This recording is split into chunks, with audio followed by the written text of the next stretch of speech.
कोल्हापुरात महाप्रसादातून तब्बल 300हून अधिक जणांना विषबाधा झाल्याची खळबळजनक घटना घडली आहे। शिरोळ तालुक्यातील शिवनाकवाडी गावात दरवर्षीप्रमाणे यात्रेनिमित्त दुपारी महाप्रसादाचं आयोजन करण्यात आलं होतं। संपूर्ण गावानं या महाप्रसादाचा आस्वाद घेतला, मात्र त्यानंतर अन्नातून विषबाधा झाल्याची ही घटना घडली आहे। सर्व बाधितांवर सध्या रुग्णालयात उपचार सुरू आहेत।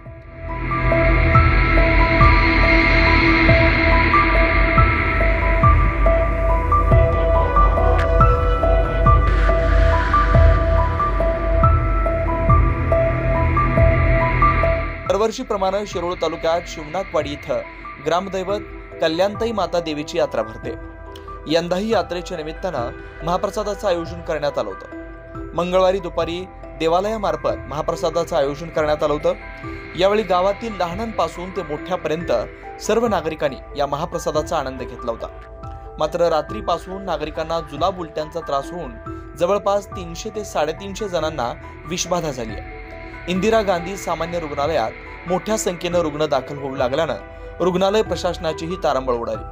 मात्र रुग्णालय प्रशासनानं तातडीने यंत्रणा गतिमान करत आवश्यक यंत्रणा कार्यान्वित केली आहे। वाढत्या रुग्णसंख्येमुळे 100 रुग्णांसाठी स्वतंत्र कक्षही उघडण्यात आला, त्यामुळे अनेक रुग्णांना दिलासा मिळाला। सध्या जे शिवनाकवाडीमध्ये थोडंसं फूड पॉइझनिंग सारखी सिच्युएशन तयार झालेली होती, त्या अनुषंगानं आपल्या तालुक्यातले संपूर्ण शिरोळ तालुक्यातली सगळी महसूल असेल, ग्रामपंचायत यंत्रणा, आमची आरोग्य यंत्रणा सर्व सकाळपासून इथं कार्यरत आहे।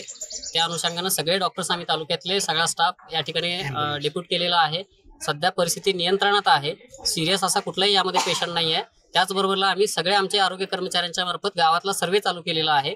घरोघरी प्रत्येक आमचे आरोग्य कर्मचारी जाऊन प्रत्येक घरामध्ये जाऊन कोण पेशंट आहे का याची चौकशी करतायत, प्रथमोपचार देत आहेत आणि त्यांना स्क्रीनिंगसाठी या ठिकाणी पाठवत आहेत। सद्यस्थितीला परिस्थिती नियंत्रणाखाली आहे।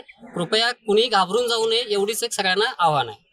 कृपया सर्व नागरिकांना माझी नम्र विनंती आहे, नम्र आवाहन आहे की आपण शिरदवाड असेल, शिवनाकवाडी असेल या परिसरामध्ये जे काही या यात्रेमध्ये येऊन गेलेले असतील किंवा ज्यांना काही त्रास असेल, असो अथवा नसो, सर्वांनी पाणी उकळून गाळून मग प्यावं। अन्यथा त्याच्यामध्ये मेडिक्लोर टाकलेलं असेल, पिण्याच्या पाण्यामध्ये मेडिक्लोर टाकून मेडिक्लोरचा वापर करून तेच पाणी प्यावं।